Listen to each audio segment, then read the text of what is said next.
Good evening. I'm Kelly Wright. Thanks for joining me as we spend this next hour together. As always, I do sincerely hope that you're safe and well, taking care of yourself and your family because you matter. My opening observation tonight, anti-racism. It was Angela Davis who once stated, in a racist society, it is not enough to be a non-racist. We must be anti-racist. Since the horrific murder of George Floyd, many people in this country and around the world have been demanding that we set our sights on becoming anti-racist. The heartbreak and outrage over Floyd's death is giving rise to a shift in how we combat racism and inequality on every level and in every sector of our society. Leaders from the church to politics to corporations have been speaking out on the issue. Former President Barack Obama, for example, stated this: let's not excuse violence or rationalize it or participate in it. If we want our criminal justice system and American society at large to operate on a higher ethical code, then we have to model that code ourselves. And then there's Pope Francis, who stated this: we cannot tolerate or turn a blind eye to racism and exclusion in any form. At the same time, we have to recognize that violence is self-destructive and self-defeating. Nothing is gained by violence and so much is lost. Let us pray for reconciliation and peace. And then there's Los Angeles County Supervisor Mark Ridley Thomas, who stated recently, it is incumbent upon those of us who sit in positions of authority to begin dismantling systemic racial bias within the entities for which we are responsible. Now, Mr. Ridley Thomas went on a lot further in proposing that Los Angeles County establish an historic anti-racist policy agenda. The Board of Supervisors adopted his motion, launching this ambitious campaign to declare that racism is a matter of public health and to prioritize its elimination from county policies, practices, operations, and programs. And it demands accountability in calling for tracking progress by reporting annually on the state of Black Los Angeles.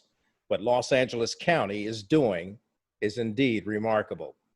So this official engagement being launched by Los Angeles on its anti-racist agenda should be an example to all Americans, to every city and every hamlet, that realizes the principle upon which this nation was founded upon, based on the Declaration of Independence, which simply states, we hold these truths to be self-evident that all men are created equal, that they are endowed by their Creator with certain unalienable rights, that among these are life, liberty, and the pursuit of happiness.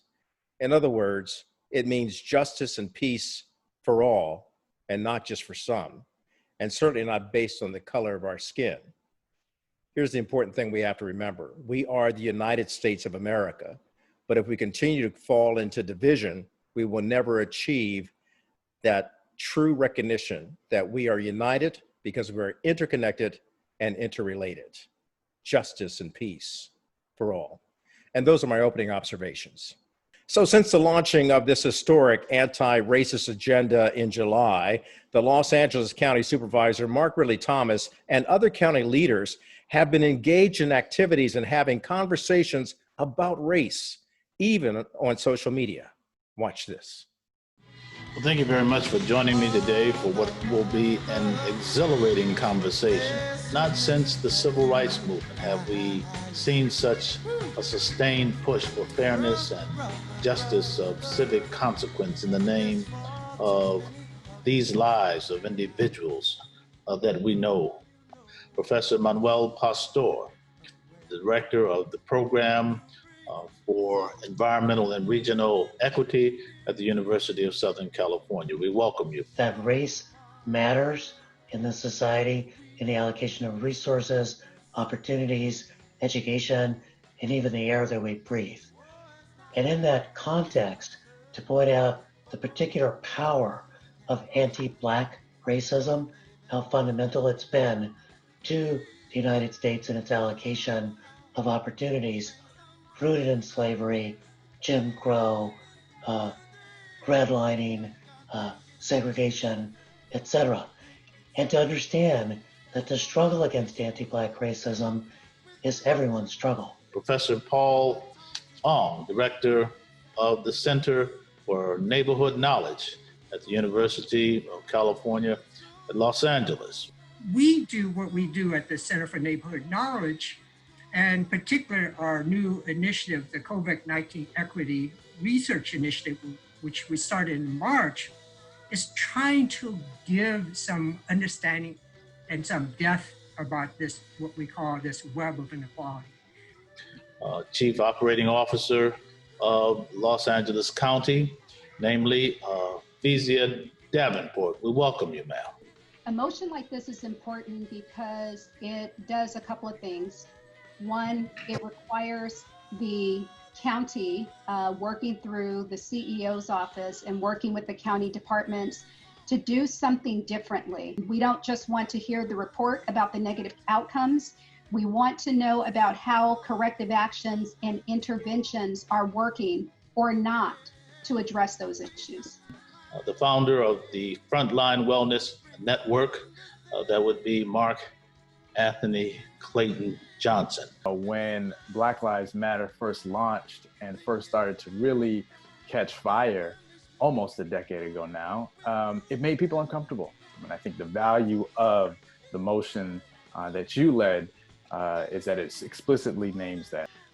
We have the benefit of a phenomenal piece of work that has been produced by the Office of Diversion and Reentry. And Supervisor, again, you helped push that significantly. What are the ways in which we have to reallocate resources? I think it's not a small thing to know that between 2012 and 2017, in that 5-year period, the Sheriff's Department spent $324 million policing and incarcerating people in almost 5 communities. Those 5 communities, of all the communities in Los Angeles County, those communities have the highest Black populations in Los Angeles County, ranging from 30 to 70% Black. One theory of justice is that we enable and give capacity and capability to everyone to succeed and have a meaningful life. But it's anti-Black racism in its current form that's made it so difficult for other groups to be able to advance. And until we make sure that Black people are advancing, we're not going to wind up making progress for other groups either. An excerpt from what's going on in Los Angeles, and when we return, we'll be speaking directly with Supervisor Mark Ridley Thomas. That and more after the break.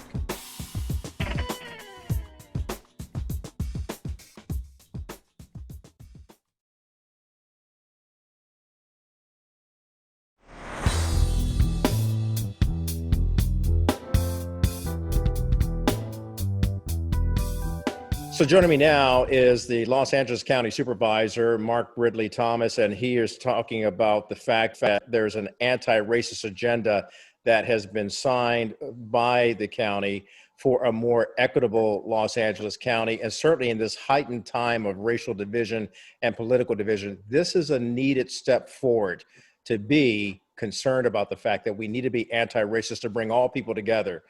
Supervisor, it's good of you to join us today. Thank you, by the way, for coming on the Kelly Wright Show again. Tell me about this agenda and how important it is. Kelly Wright, I'm glad to be back.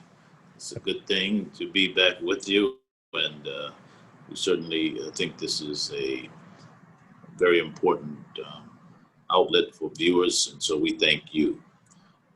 The work of anti-racism is fundamentally important to the quality of life of the people of Los Angeles. And obviously it extends beyond Los Angeles, but if we focus on Los Angeles, it is really important to stress the fact that this county of 10 plus million people is the largest such county in the United States of America.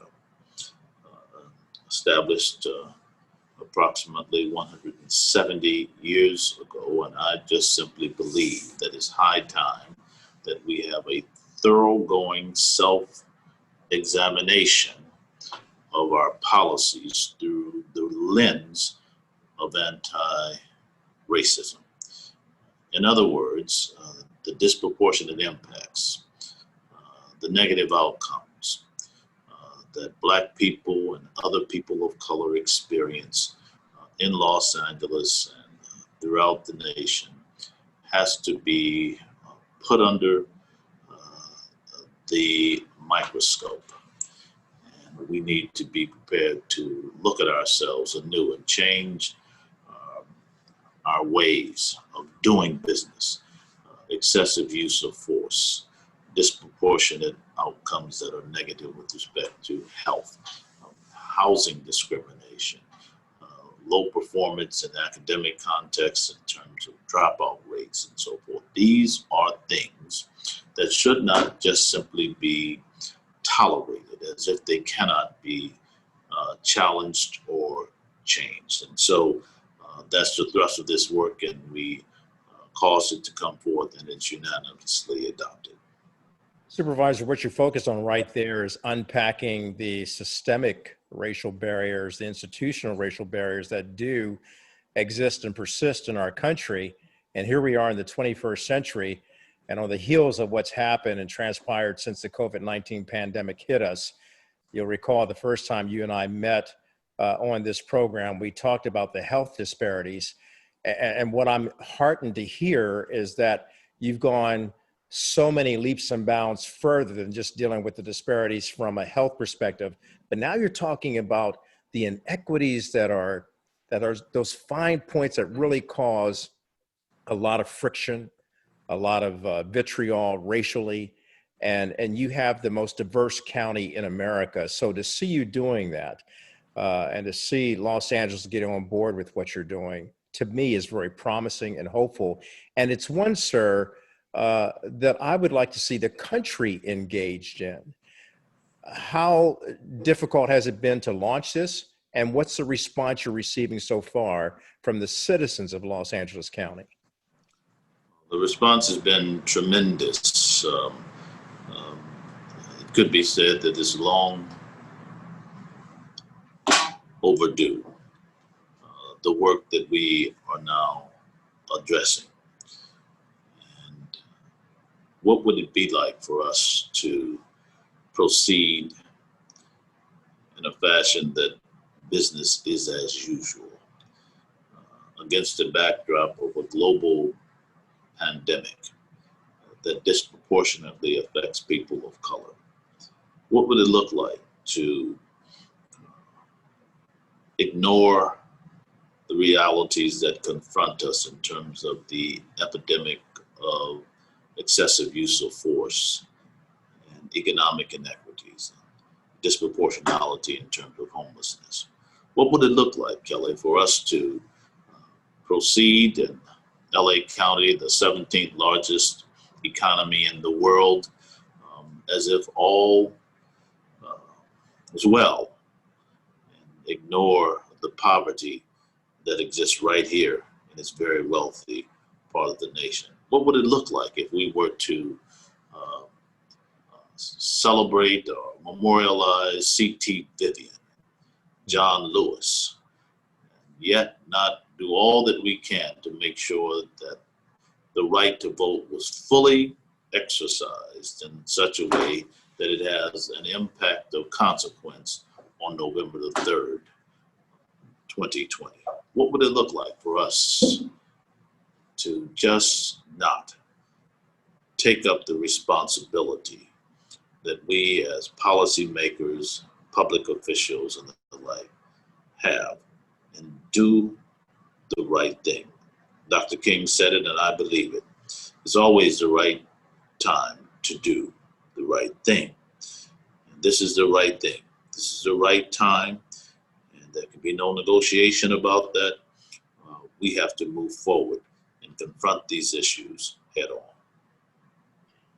Sir, you're absolutely right. Let's take a break, and when we come back, we'll talk about what it is to do the right thing and how that is being done in Los Angeles County.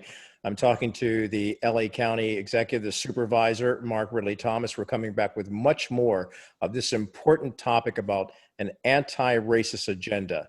It's long overdue, and it's good that Los Angeles County is engaged in it. Coming back right after this.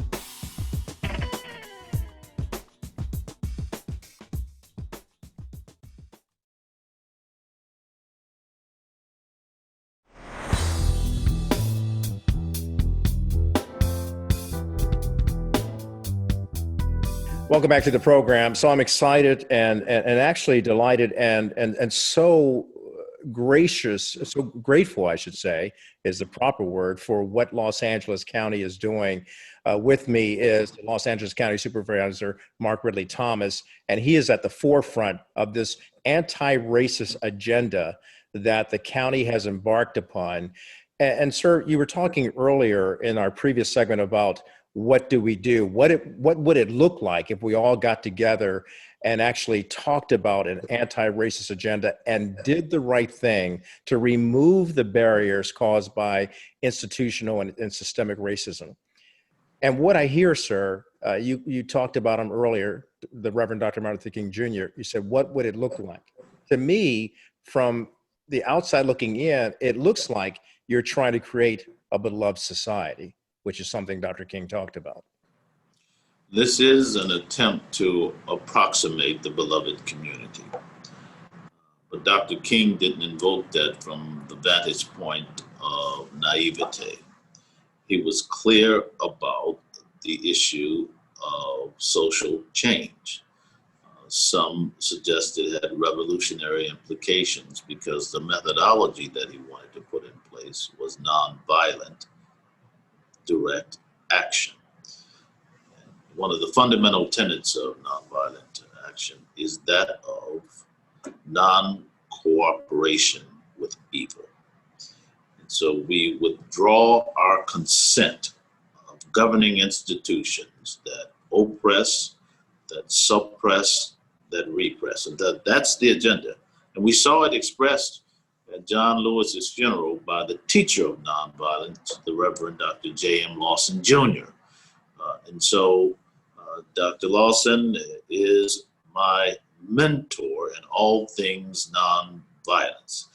You know that I come out of the Southern Christian Leadership Conference and was executive director here in Los Angeles for a decade. And during that time, Dr. Lawson was the president. And so we had a number of opportunities to talk about social change and what agitation meant and what civil disobedience can do. And so all of these are factors in what needs to be done in the policy-making arena and in terms of the dialogue that has to take place. And so this is a big discussion. You posed the question earlier about, can it go national? Absolutely, and it must. And so what are the vehicles? The county has a national umbrella organization. So we put this on the agenda of the organization known as NACO so that they have an opportunity to come to grips with causing counties and similar jurisdictions across the nation to deal with racism, not race neutral dynamics, but anti-racist policy framing and law enforcement and homelessness, in the area of healthcare, in the area of housing, the area of education, in the area of technology, in the area of the finance industry, in the area of entertainment, shot through. And so this is to lift this up, to provide an equity framework through which those who have been systematically denied the full opportunity to participate in the benefits of a democratic society will then have a new way of looking at this and a new way of engaging it through the resources at our collective disposal.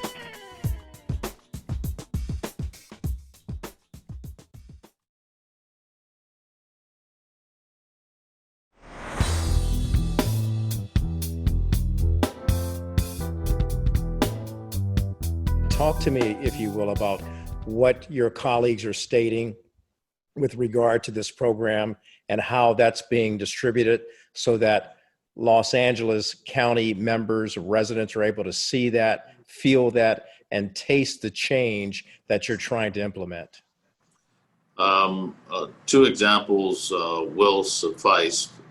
The first of which is Professor Cornel West, with whom I've had literally a 40-year conversation on all things race. 1993, he wrote this text, Race Matters, and he said the discussion about racism should begin not with what's wrong with Black people, but what's wrong with America. That's the way in which the discussion needs to happen. The original sin in many ways being characterized as slavery itself and our inability to come to grips with that. And so Professor West um, came forward and critiqued our work and is helping to push and shape what we're doing. The other person who I would mention is Marion Wright Edelman, the founder of the Children's Defense Fund, long-standing advocate in the work around the issue of protecting children, particularly children of color, to create a society, a world in which they can live out the full potential for which they were destined. And so these are people, Professor West is at Harvard, and Marion Wright Edelman is the nation's capital, advocating, doing the work. But a new generation of scholarship is coming forth with Ibram Kendi and his new text, How to Be an Anti-Racist. And so that discussion is taking place. We have people reading that text and engaging it and learning all that they can learn to do what we need to do to try to get this right, try to get it right. Not just to get it going, but to get it right. That's what we have to do, and to be open to new insights. It's live here with organizations that are on the front line, demanding, pushing, agitating, thinking about how we can reimagine a new Los Angeles. Sir, I've seen some of the work that you've been doing, and it's brilliantly done, and it's just in your face with a whole lot of compassion and truth, illuminated truth, so that it can speak truth to power.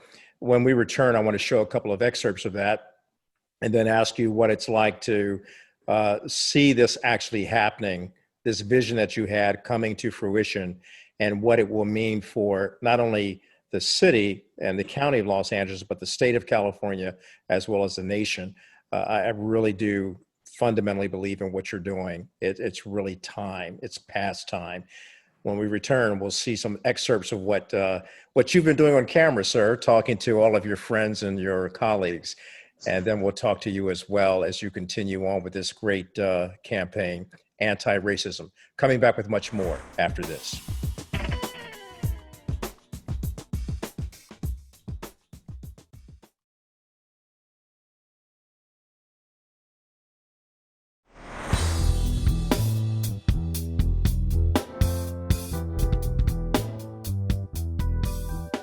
The leading public intellectual of our time, Princeton professor Cornel West.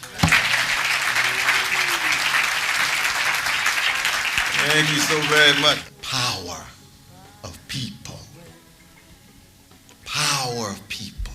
But Brother Mark Ridley Thomas comes out of a tradition of his grandmother and forefathers and foremothers that said, I want you to keep track of greatness, and we rooted in the biblical tradition that says he or she is greatest among you will be your servant. The quality of your service for others will be the benchmark, the litmus test of your humanity.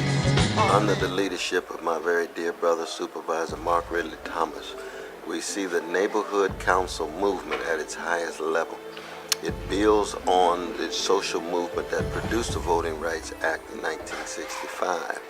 Why? Because it required courage, a willingness to serve, and a willingness to sacrifice, but in the name of love. What does virtue do in the face of brute force? And I come from a people who've been terrorized, traumatized, and stigmatized for 400 years, but when we straighten our backs up, we say, we don't want to terrorize others, we don't want to stigmatize others, we don't want to traumatize others, we want to be persons of integrity, honesty, decency, and a sense of virtue. That is what it's all about. So Supervisor Thomas, that's your friend, Cornel West, and you talked about his eloquence as well as his articulation of the facts about why racism exists in America and what we must do to challenge it. Now, you know and I know that Dr. Cornel West is a strong believer in faith and God, and he will sit down and talk with any man, including the President of the United States. He may not like his policies, but he will sit down and talk to him.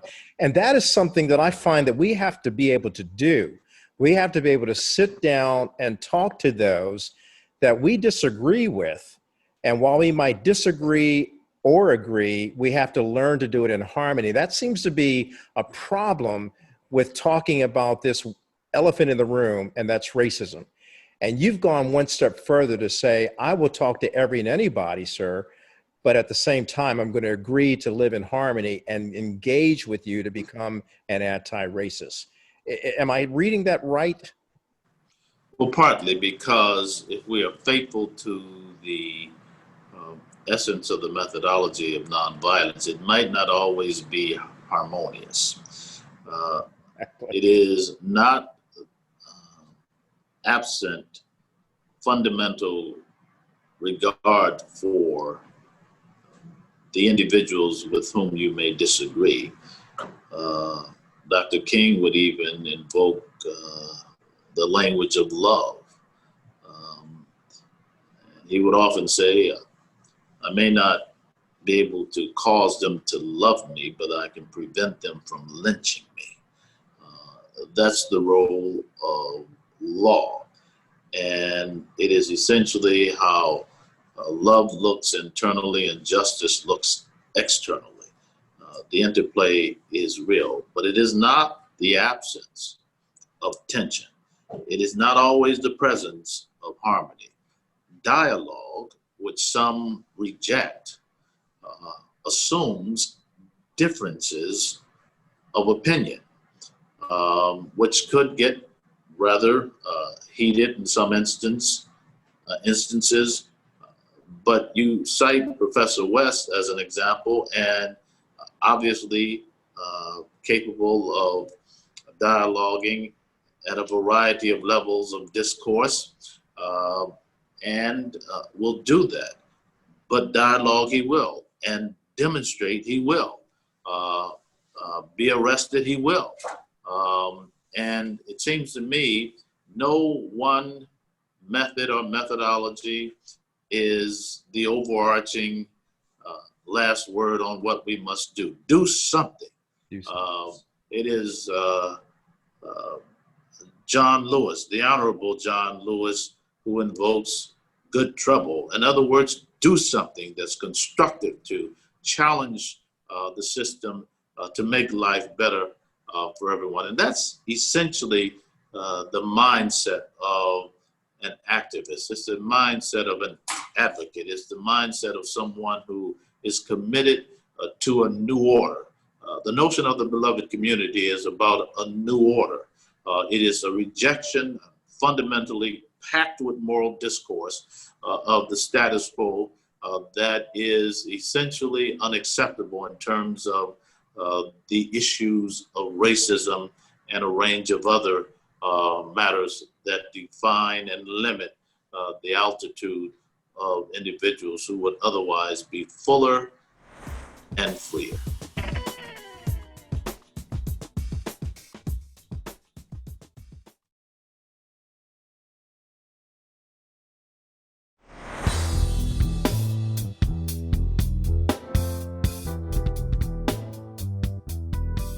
Supervisor, you have a lot of people out there helping you, individuals and organizations and corporations, as well as academic institutions. Tell me, if you will, what role Charles Drew University plays in your agenda, your anti-racist agenda.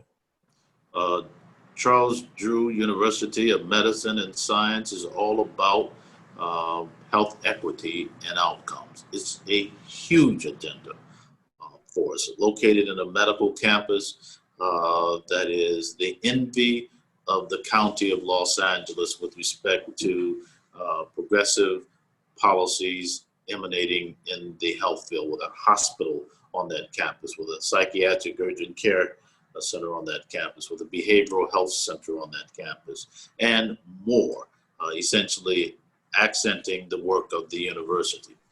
And so we have Drew providing more healthcare providers of color than any other institution in this entire region. And they have done it consistently, and they do it with an eye toward those who are prepared to serve the underserved. That's the important point to be made. And one of our organizations, LA Care, on which I happen to sit as a board member, the largest public managed care program in the nation, is supporting Drew with respect to providing full rides for as many as 8 to 10 students on an annual basis in collaboration with the University of California at Los Angeles. So lots going on.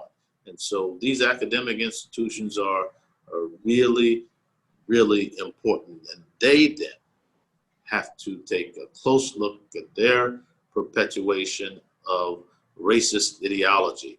A lot of the buildings are having the names taken off, ripped off, and a lot of the statues on campuses are coming down because they were tributes to an era that was drenched in racist ideology, and not only that, scientific claims about eugenics and the inferiority of certain classes or races of people. And so we conscript these academic institutions to act out of a higher sense of integrity, which means they then have to come to grips with anti-racism as well. And we salute Drew for what it's doing to help lead the way. Sir, this is a very bold initiative, and I want to ask you about police reform and how that relates to your anti-racist agenda, because we've heard Black Lives Matter since the death of George Floyd, Breonna Taylor, Ahmaud Arbery, and so many others. We've heard them and we've seen them out in the streets. I've actually been out there witnessing what they're doing here in Washington, D.C., in front of the White House, and they're stating we have to defund police, but the bigger argument is not defund, but siphon or actually target funds to go in towards perhaps mental health counselors, chaplains, social workers to work alongside of police officers to better effectuate a positive change in the Black and brown communities. I think that's correct. Black Lives Matter, Justice LA, a range of organizations, Dignity and Power, speaking of those that operate in the LA space, have pushed very hard and pretty effectively. As a result, we do have entities such as the Office of Diversion and Reentry. We do have an initiative coming online called Alternatives to Incarceration. We have a range of concrete illustrations of what it means to reprioritize public dollars. It means that we are at a moment in time where we will embrace what is effectively a paradigmatic shift. We are shedding old ways and thinking about norms in a new light. So what it was the case shall be no more in terms of how we think we have to do things, because the way we did things harmed people, and it was not the most prudent use of public resources. We have 5,700 individuals in Los Angeles County alone who have been diverted from jails owing to their mental health disorders within the last 3 years. And RAND Corporation indicates that there are 3,000 more who are eligible in terms of that which is legal and clinically defensible, to move them from the jails into residential settings so that they can rehabilitate and thrive and become constructive, contributing participants in their own communities in their own right. And so this is what we are talking about in terms of not stigmatizing Black people, not stigmatizing people of color, and essentially racially profiling and all of that bad business. This excessive use of force is a continuum here. And that's why, in part, when we think about the name of Andres Guardado along the side of George Floyd, that's case of an 18-year-old young man who was killed in Los Angeles County, actually in the district that I represent, which is unfinished business. But we need independent investigations of officer-involved shootings. Why? Kelly Wright, we need that because the public deserves to trust law enforcement. And you cannot investigate yourself and think that you're going to enjoy the confidence of the public. Those days are over. And it seems to me law enforcement would do itself a substantial service if it would heed that advice.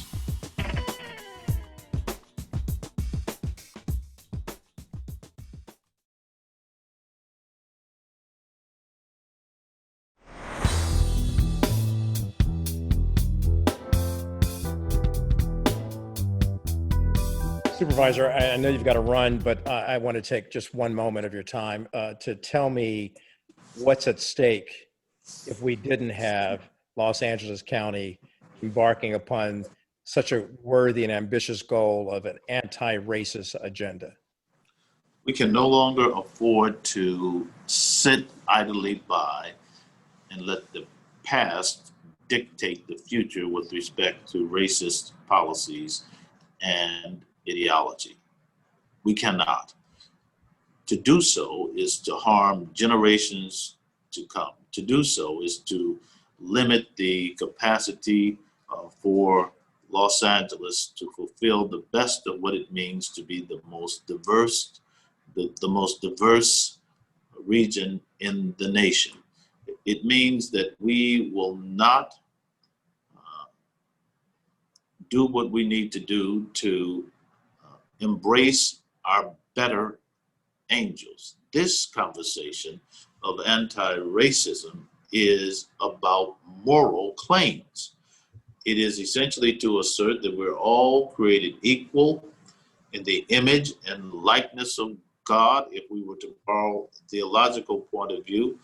But beyond that, we can just say from a constitutional perspective, start with the Equal Protection Clause, if you wish, and know that on that basis, we have an obligation to honor the dignity and worth of every man, woman, and child.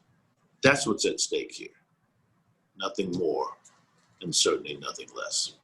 Sir, I always thank you for being on this program. And certainly, I applaud what California is doing there in Los Angeles County. I understand your neighbors in San Francisco are embarking on the same kind of campaign with an anti-racist agenda. And anytime you want to be on this program to keep us updated on how it's going, or even to join you in the process of having this important conversation, but then enacting some important policies that will effectually change the way we look upon each other. I just have to thank you, sir, and applaud the efforts that are going on there. And I know you were with the Southern Christian Leadership Conference, so I'll end it with what Dr. King said. We've got to learn to live together as brothers or perish together as fools. We've got to move this forward. Thank you so much, Phil. I appreciate you, sir. Indeed, likewise. All right. We'll be back with more after this.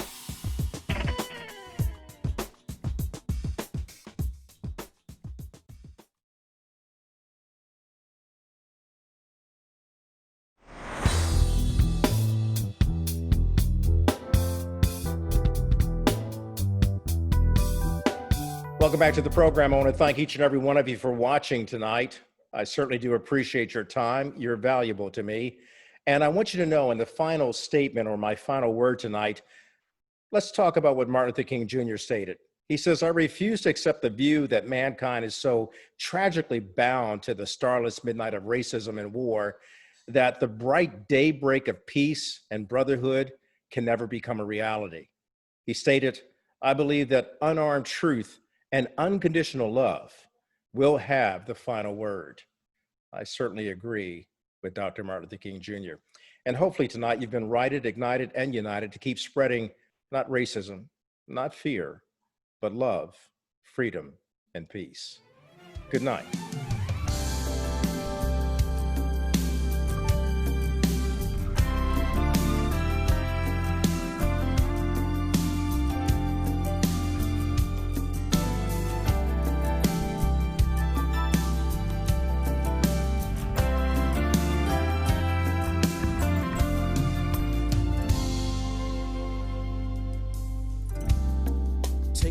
around, I'll tell you what I see. I see a world filled with war and poverty. Take a look around, I'll tell you what I see. I see a world filled with pain and misery. Take a look around, I'll tell you what I see. I see a world filled with race and bigotry. Take a look around, I'll tell you what I see. I see a world filled with hate and hostility. So in the streets we cry, 'cause our babies die from all the guns and the violence. And we lift our hands and raise our demands. But the violence is not silence. Oh Lord, we need you. We need you right now, Lord. Oh Lord, we need you. We need you right now, Lord. Oh Lord, we need you.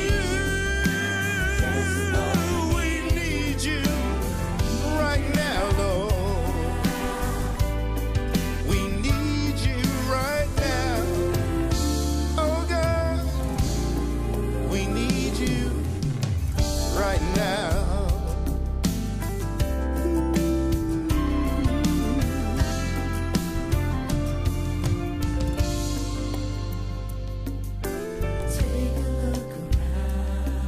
I'll tell you what I see. I see God coming back to save humanity. Take a look around. I'll tell you what I see. Christ stepping in to stop our insanity. Yeah. I've taken a look around and I'll tell you what I see. Our children safe because peace abounds. I've taken a look around and I'll tell you what I see. Mankind standing on common ground. So on my knees I pray for that better day. Oh God, please show us the way. Let your peace abound on holy ground and lead us with your guidance.